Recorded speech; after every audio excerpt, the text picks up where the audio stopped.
Hi friends, இன்றைக்கி நம்ம ஒரு ஆரோக்கியமான ஜூஸ் ரெசிபி தான் எப்படி செய்கிறதுன்னு பார்க்க போகிறோம். இந்த ஜூஸ் நம்ம டெய்லியும் காலையில் வெறும் வயிற்றில் குடிச்சு வந்தோம் அப்படின்னா நம்மளுடைய இரத்தத்தோட அணுக்கள் அதிகரிக்கும்.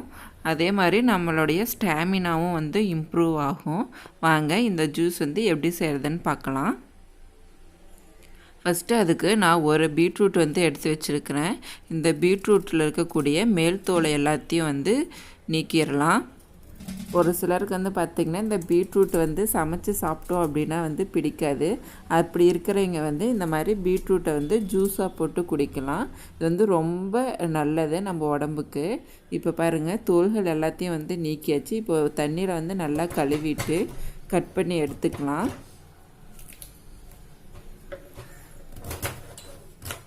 இந்த மாதிரி சின்ன சின்ன துண்டுகளாக கட் பண்ணி எடுத்துக்கோங்க.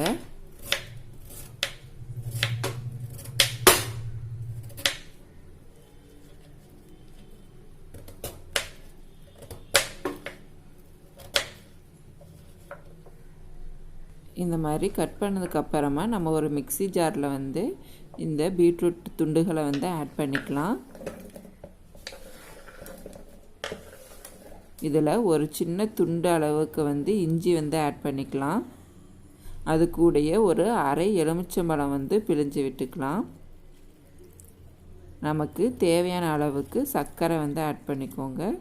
நீங்கள் சர்க்கரை தான் ஆட் பண்ணணும் கிடையாது, தேன் ஆட் பண்ணிக்கலாம். அப்படி இல்லாட்டி நாட்டு சர்க்கரை, கருப்பட்டி, இந்த மாதிரி எது வேணாலும் ஆட் பண்ணிக்கலாம்.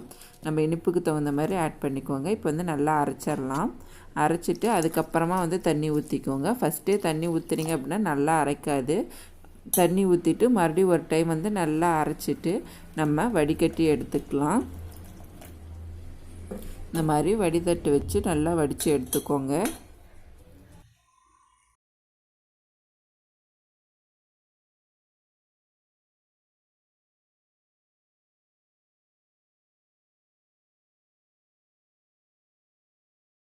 பாருங்கள், நல்லா வடித்து எடுத்தாச்சு. கடைசியாக ஒரு டம்ளரில் நமக்கு தேவையான அளவுக்கு ஐஸ் துண்டுகளை ஆட் பண்ணிவிட்டு நம்ம ஆல்ரெடி வடித்து வச்சுருக்கக்கூடிய ஜூஸ் ஆட் பண்ணிக்கலாம். அவ்வளோதான், நமக்கு சுவையான ஹெல்த்தியான பீட்ரூட் ஜூஸ் ரெடி ஆயிடுச்சு. இந்த ஜூஸ் உங்களுக்கு பிடிச்சிருந்தால் மறக்காமல் நம்ம ஃபுட் அண்ட் பாக்ஸ் சேனலை சப்ஸ்கிரைப் பண்ணி பக்கத்தில் இருக்கக்கூடிய பெல் பட்டனை ப்ரெஸ் பண்ணுங்கள். தேங்க்யூ ஃபார் வாட்சிங் திஸ் வீடியோ.